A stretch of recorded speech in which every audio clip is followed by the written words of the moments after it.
Welcome to Holy Ascension Church, the home of Settle Graveyard Project. I'm Sarah Lister, and in this video I'd like to tell you a little bit about our project and some ideas if you want to do a similar one yourself. If you think about it, gravestones like this rest upon life stories waiting to be told. And so every grave contains a nice slice of history, and that's what this project is all about. Having done that, we've found an alternative but important history of Settle and some interesting revelations for the descendants of these burials. Let's find out what it's all about.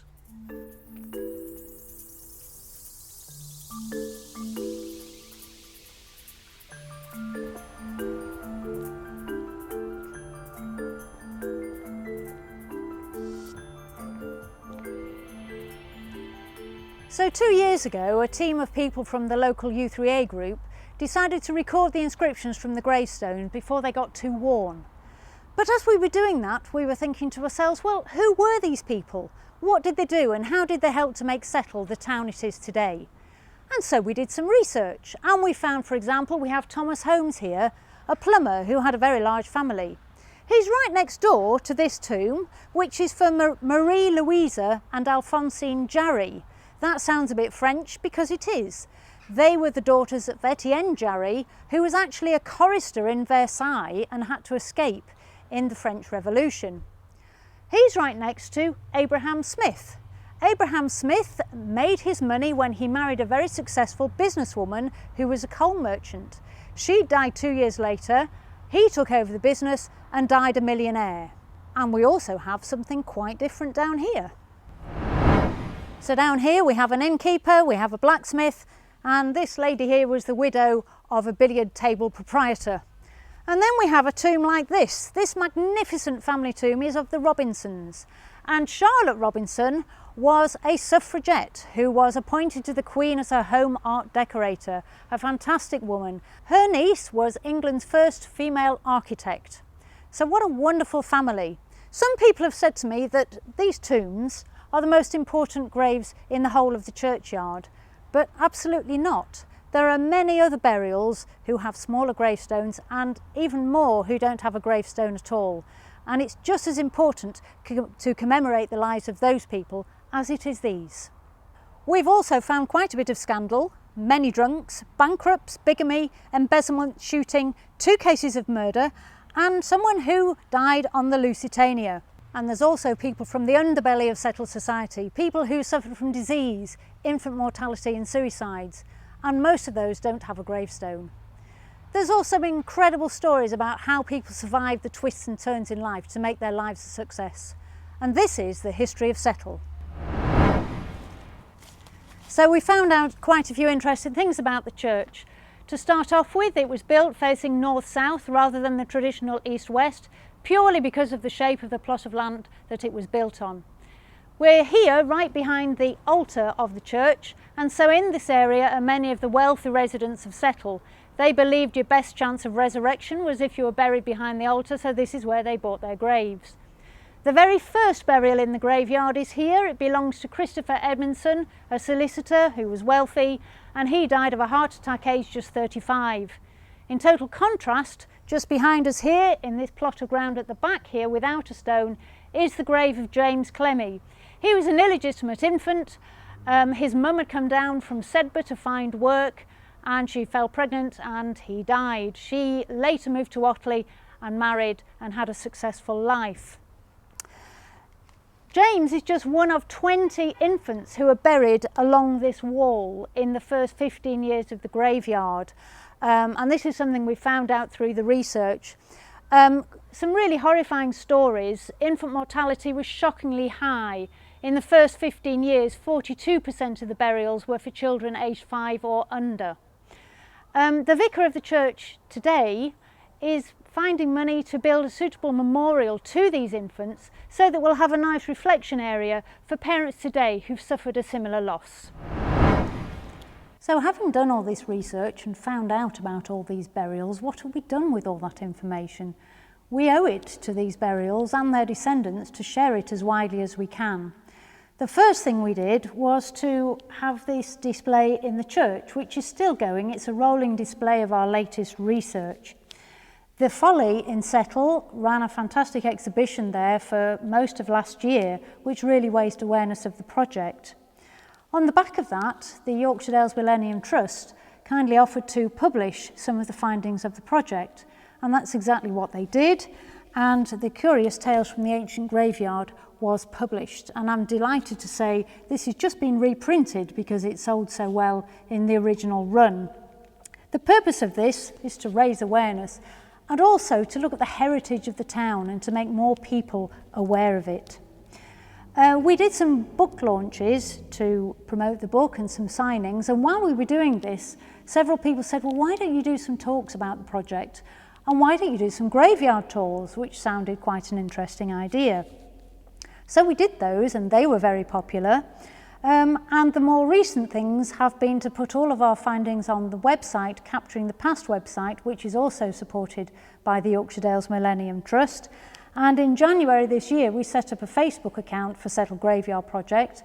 And since lockdown, we've been adding a new story a week, Tuesday's Tale from the Graveyard, with some of the latest findings. And they've been really popular, each week reaching about 2,500 people. If you search for Settle Graveyard Project on Google, the front page comes up with all of these links.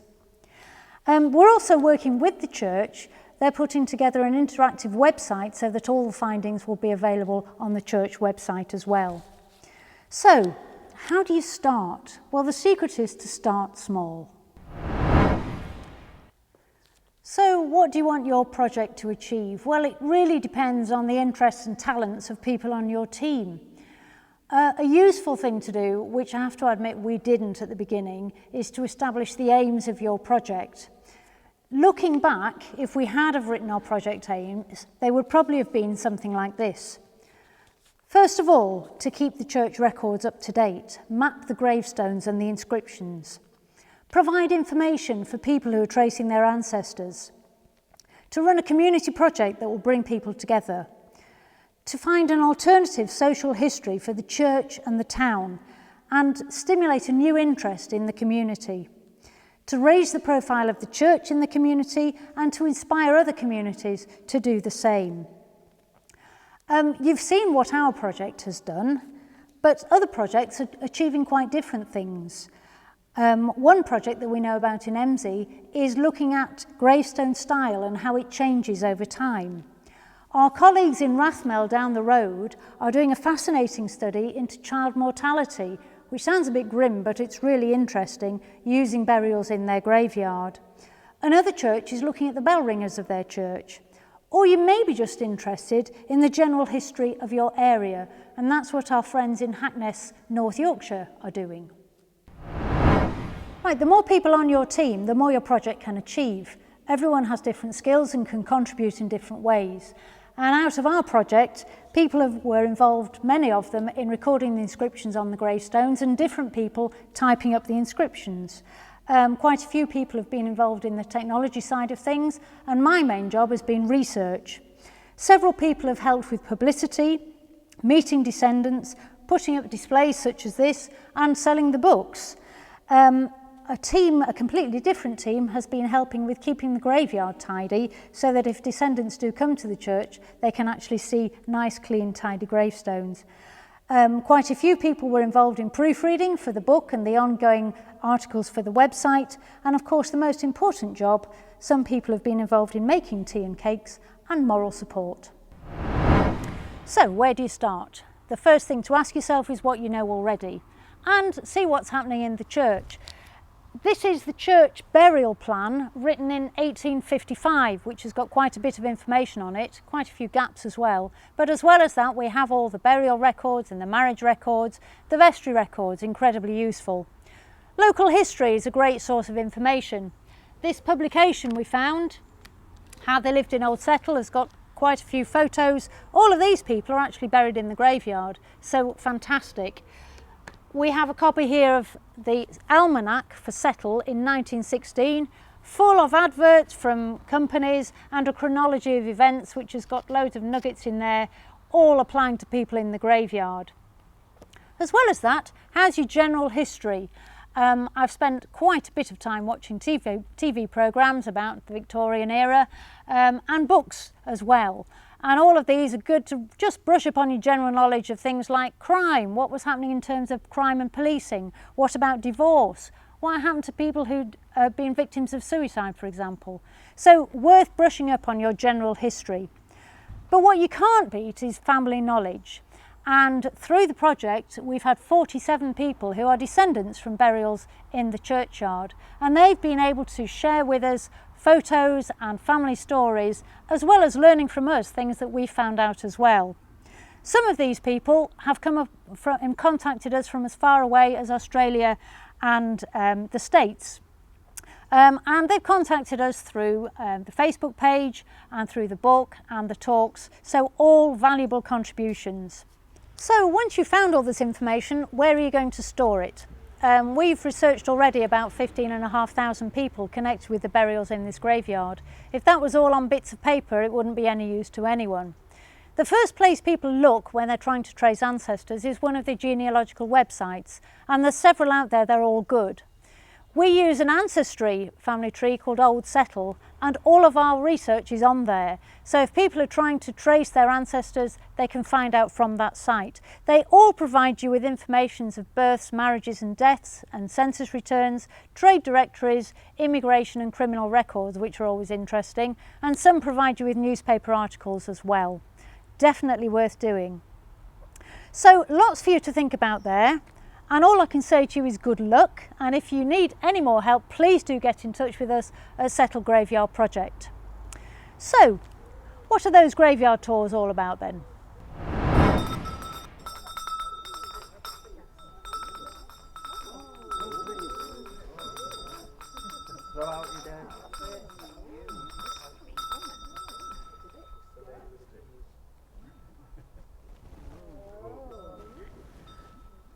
Oh, well, thank you for coming. Today is 170 years to the day since one of our burials was put in the ground. So obviously we have to come out and celebrate, and it's so nice with people from the church, people from the Folly, and all of the team come out to help celebrate this person's life. So let's see what we can find out about him. So, here we have the grave of Charles and Nancy Ratcliffe. It's a very poor inscription, so I'll read you what it says.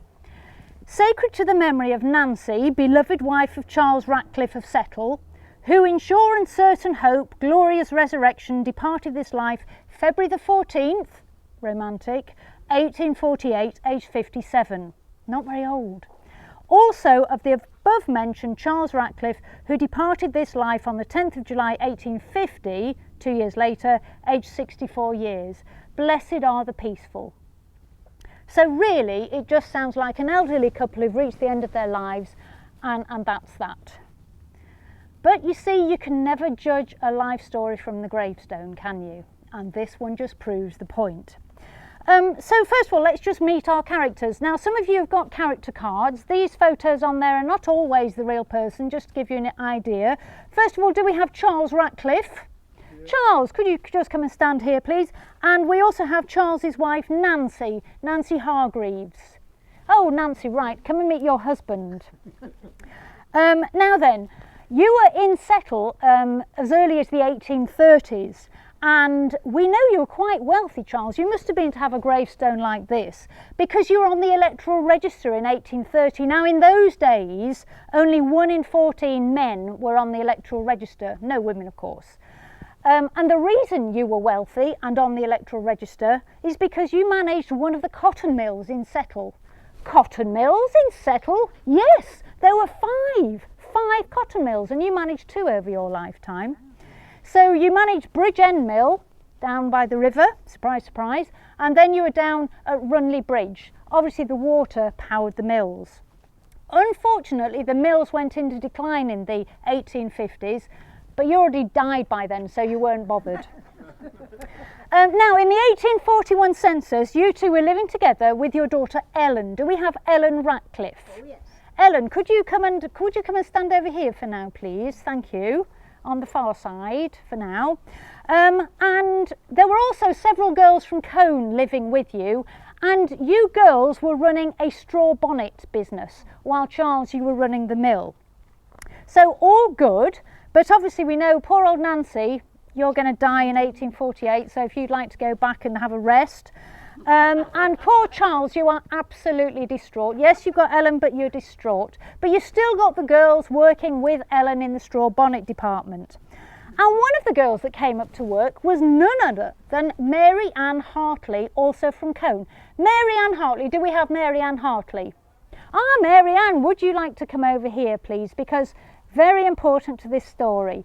Now, Mary Ann had come to work in the business and work with the family, and Charles, being so upset about losing Nancy, had a bit of a grieving issue, and he needed a shoulder to cry on. So guess whose shoulder he was crying on? Mary Ann Hartley's, of course. And you weren't actually an orphan, but you'd come over and found work, so you also liked having a friend to talk to. And you got on so well, we know what happened. On February the 15th, 1849, you two got married. When did Nancy die? February the 14th, the year before. So he left it a year and a day. Well done, Charles. Now, if you have a look at the wedding certificate, you find out that Charles, obviously, you'd had a long life. We know you're going to die soon. And when you died, you were 64. So you're actually 63 when you get married. And Mary Ann is 21. That wasn't actually that unusual. It was quite acceptable for men to marry a younger model because then you could continue the family line. But what the wedding certificate didn't tell us is that Mary Ann was 6 months pregnant at the time. And Mary Ann, sure enough, a few months later gives birth to little Marielle. Do we have little Marielle, baby Marielle? Hello, Marielle. Do you want to just stay there, Marielle? Yep, you can stay there.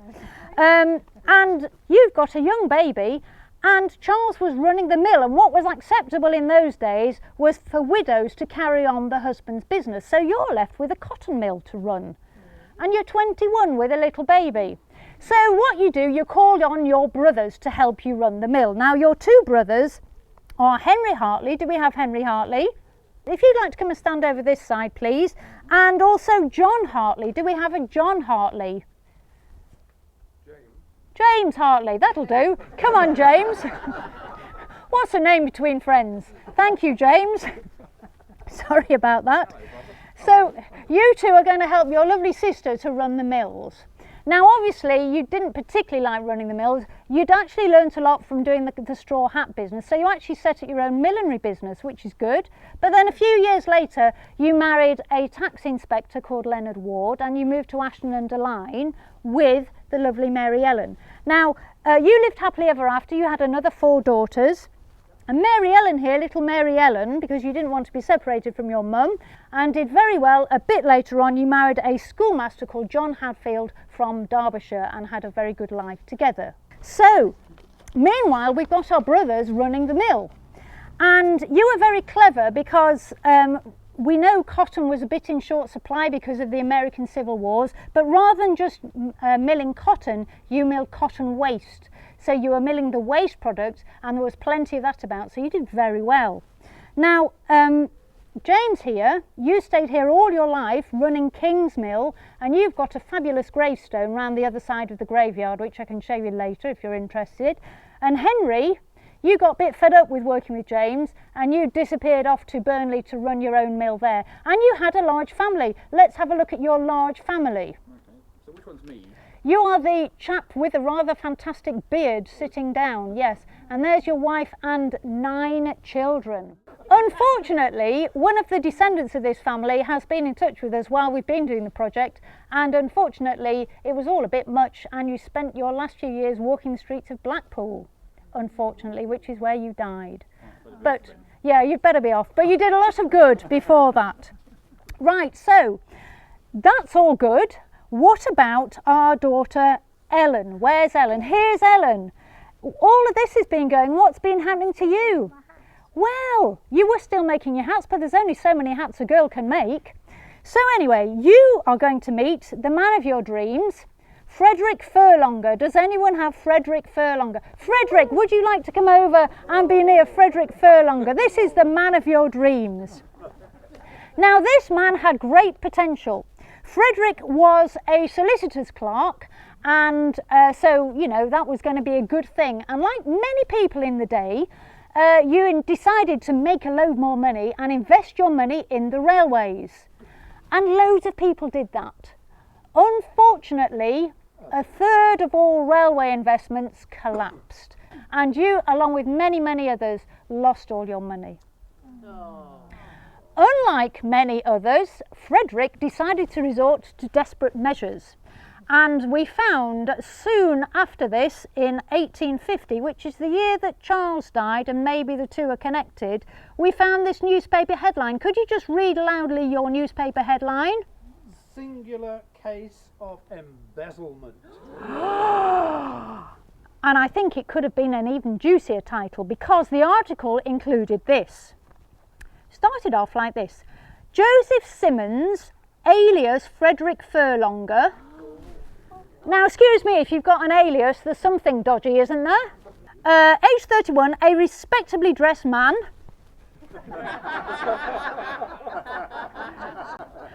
Who took notes during the trial, was charged with having embezzled various sums of money from his employer, Mr. Wood of Woodbridge, Suffolk.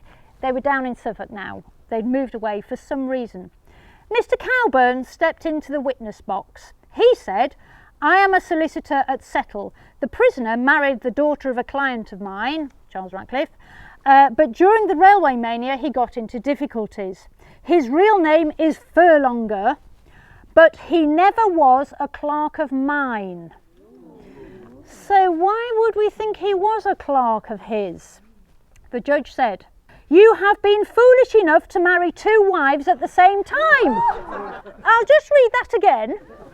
You've been foolish enough to marry two wives at the same time. Goodness gracious. And then the judge said, "A very foolish thing to do." Do we have Sophia Brown in our midst?